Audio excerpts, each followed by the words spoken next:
டேய் அப்படி பின்னாலவா அந்த ஆள்கிட்ட என்ன சொன்ன? தம்பியை வாழ்த்துறேன், படிச்சுட்டு வந்ததுக்கு வாழ்த்துக்கள், அவ்வளவுதான்.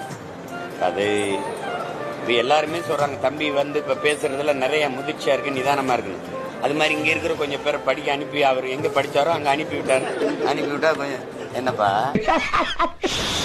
ஜோக் ஜோக் இல்லையா ஏன்ட்டு என்ன சொன்ன? கொடுக்கணும்னு நினைக்கிறாரு. இப்ப என்னை மாதிரி இப்ப நான் 7, 8 தேதி எல்லாம் போய் களத்துக்கு போவேன். நான் ஏற்கனவே போய் நிற்பேன் மக்களோட மக்களா.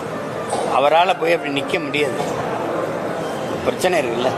அவர் போய் அங்கே நின்னா பாதிக்கப்பட்ட மக்களின் கூட்டத்தை விட அவரை பார்க்கணுங்கிற கூட்டம் அதிகமாக வந்துடும். அப்புறம் அந்த பிரச்சனையை வேற சமாளிக்கணும் நீங்க. இது என்ன பிரமாதம்? இது விட பெசலைட் ஒண்ணு இருக்கு, கூவுடா. பெருமதிப்பிற்குரிய ஐயா எடப்பாடி அவர்களிடத்திலே 3 கோரிக்கை வைத்தவன் இந்த மகன். 1, தஞ்சையை பாதுகாக்கப்பட்ட வேளாண் மண்டலமாக அறிவிக்க வேண்டும், அறிவித்தார். தைப்பூசத்திற்கு பொது விடுமுறை அறிவித்தவர் ஐயா எடப்பாடி பழனிசாமி. தமிழ் மாநிலம் பிரிக்கப்பட்ட நாளை தமிழ்நாட்டு நாளை தமிழ்நாடு நாள் என்று அறிவிக்க வேண்டும் என்று கேட்டதற்கு அரசாணை பிறப்பித்த மகனும் ஐயா எடப்பாடி பழனிசாமி தான்.